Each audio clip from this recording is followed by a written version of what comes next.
When three bullies cornered Kareem behind the gym, they expected fear. But within seconds, one of them was on the ground, and the others learned what it really meant to mess with the wrong kid. People barely noticed when Kareem Tolliver stepped through the front doors of Millstone High in Lansing, Michigan. No whispers, no curious stares, just another transfer student halfway through the semester. His backpack was worn, his hoodie faded, and he carried himself with the kind of quiet you learn from reading every room before speaking in it. It was a cold Monday. Snow and slush still lined the sidewalks, and the morning bell rang sharp through the halls. Kareem paused at his locker, scanning faces rushing past him. He wasn't scared. He just knew the routine: find your classes, don't make waves. Keep to yourself. Inside his first period math class, a few students glanced over when he walked in. A girl whispered something behind her hand. The teacher smiled politely, pointed toward an empty desk in the back, and kept teaching. No introduction. No curiosity. Just silence. Kareem didn't mind. He'd learned silence wasn't always bad. In Detroit, where he came from, silence meant safety. He didn't wear flashy clothes or talk loud. His uncle called it moving invisible, something you learn when attention could get you jumped. Or worse. But Millstone High wasn't Detroit. The kids here wore name brands. Their haircuts looked expensive. Their laughs filled the halls. Kareem didn't need to be told he didn't fit in, he could feel it. Some looked at his shoes, others at his hoodie. No one said anything, but the message was clear. He ate lunch alone, the third-day tray of spaghetti, a banana, and chocolate milk. He sat in the back, quiet, observing. That's when he heard it. Double quotes, yo. What's that? You bring that from home or something? Kareem looked up. A tall white kid in a varsity jacket stood smirking. Brock Simmons, football co-captain, self-declared king of Millstone. Two of his friends flanked him, grinning like they were part of a private joke. Man's eating like it's the Great Depression. Brock said loud enough for others to hear. Laughter echoed. Kareem didn't react. He just kept eating. But when one of Brock's friends leaned in and sneered, "You deaf or just slow?" Kareem looked up once, calm, then stood. "I'm done." He left the tray, walked out, no insults, no scene. Just walked away, but it didn't stop there. Someone knocked his books off the desk in science class. Someone else scrawled charity case on his locker. It wiped off easily, but the sting lingered. That night, Kareem caught the No. 12 bus to the edge of town, his uncle's gym behind a tire shop. The smell of sweat and leather hit before the door, even close behind him. Uncle Reggie looked up from wrapping someone's hands. "You all right?" "Just school," Kareem muttered. Reggie nodded, gestured toward the mats. "Let it out. That's what they're for." Kareem didn't speak another word. He changed, stepped onto the mat, and started hitting the pads, hooks, counters, pivots, clean, focused, controlled. He didn't fight for pride. He fought to remember control, but that one cafeteria moment set off a chain reaction Kareem never meant to start. For Brock, it wasn't the joke, it was that Kareem didn't look scared. Didn't flinch. By Friday, his name was bouncing around locker rooms. The new kids got an attitude, someone said. In gym class, Kareem got paired with Brock for basketball drills. Brock tossed the ball at his chest too hard. "Come on, Tolliver. Show me what you got." Kareem dribbled twice. "We just passing, right?" Brock nodded, but when Kareem passed it back, it hit Brock's chest like a cannon. The room went quiet. A few kids muttered, "Dang." Brock's smile tightened. That's when he decided he didn't like Kareem. From there, things got petty. Gum in the locker, whispered rumors, tripped near vending machines. Kareem never reacted, never snitched, just kept moving. But silence in a place like Millstone, that was gasoline. And Brock had a lighter. "Yo, you from Detroit, right?" Brock yelled one day at lunch. You bring your bulletproof vest or leave it at home. More laughter. Kareem kept eating. Look at him, someone said. He doesn't even blink. He's not crazy, Brock replied. He's just another hood story waiting to happen. That one hit Kareem deep at home. Uncle Reggie noticed the tension.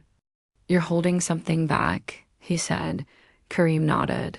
Sometimes holding back's harder than swinging. But if someone backs you into a corner, don't let him walk over you either. By next week, the rumors had grown teeth. Kareem had a record, got kicked out of 2 schools, carried a knife.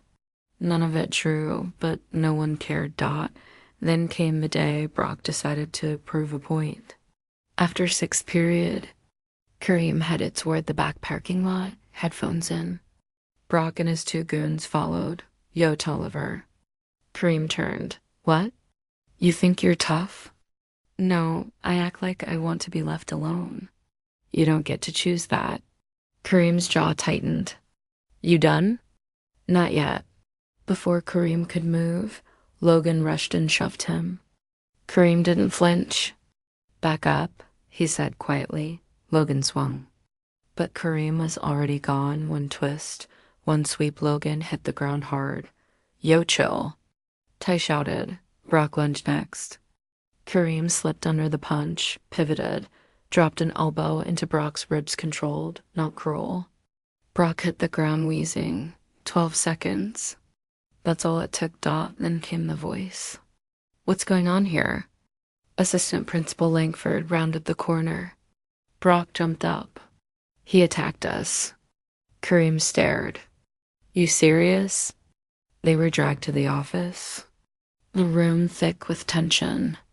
Kareem sat silent while Brock muttered threats under his breath. When Langford finally asked what happened, Kareem told the truth, calm, direct. Langford sighed. You're lucky no one's bleeding. But you know we have a zero-tolerance policy. I didn't start it. Doesn't matter who starts it, only who finishes it. Kareem looked up. Then maybe talk to the ones who never tried to stop it. Langford blinked, unsure how to respond. By Monday, the fight was everywhere. Kareem couldn't walk the halls without whispers following him.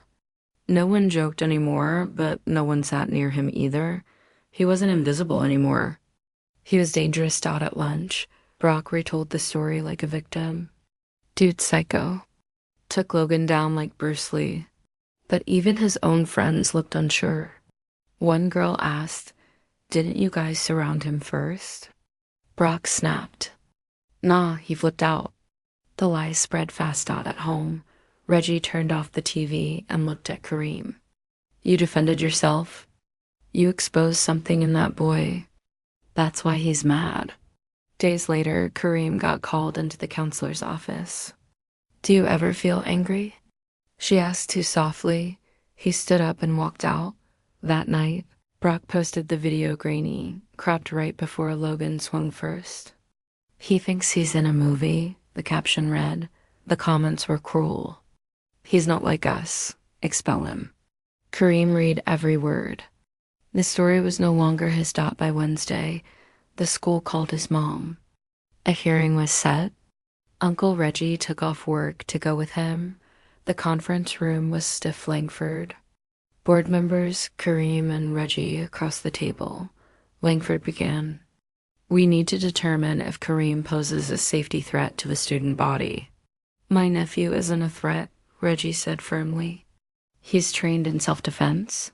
He tried to walk away. Is it true he has combat training? One asked. Yes, Reggie said. Training means control, not violence. Kareem spoke quietly. They came after me. I didn't swing first. And yet, the board member said, we have reports of aggression. So what should I have done? Kareem asked. Let them beat me? Silence filled the room. Reggie leaned forward. You saw a big, quiet black kid defend himself and assumed he was the problem. No one replied. Decision delayed. Outside, Reggie said, you did good. Doesn't feel like it. They heard you. even if they won't admit it. That night, Kareem sat under the sky, wondering if there was ever a right way to exist. The next morning, he walked through halls thick with whispers. By lunch, he sat alone again until a girl with auburn hair and glasses slid into the seat across from him. I saw everything, she whispered. It was Delaney Foster, the quiet artist who always sketched alone. I didn't mean to, she said, but I was behind the gym that day. I saw who threw the first punch. I already told the assistant principal. I'll testify, Kareem blinked. Why? Because if they expel you over a lie, I'm part of the lie too. The next day, at the follow-up hearing, Delaney spoke. Voice shaking but steady, they cornered him. Logan swung first. Kareem defended himself. He even told them to back off. The room went still. The board dismissed everyone after 15 minutes. The next morning, the email arrived. Kareem Tolliver is not subject to disciplinary action. Reggie printed it and pinned it to the fridge. But school wasn't the same. People stayed quiet, respectful maybe, but distant, and yet something small had shifted. He saw 2 freshmen stand up for a kid getting mocked. A teacher finally stepped in when someone made a slick comment. Small changes. Real changes. The semester ended with a heavy silence. No threats. No rumors, but peace felt unfamiliar. As Kareem packed his bag. His English teacher stopped him. Kareem, we're doing a student assembly tomorrow. Would you speak? He froze. Me? She smiled. Only if you want to. I just think people need to hear your story, not the version they've been told. That night, Kareem sat with a blank page and wrote one line. I didn't ask to be here, but I'm not going anywhere either. The next morning, the auditorium was packed. He stepped up to the mic. No notes, no script. I've been called a lot since I got here. Quiet, weird, dangerous, he said. But I didn't come here to fight anybody.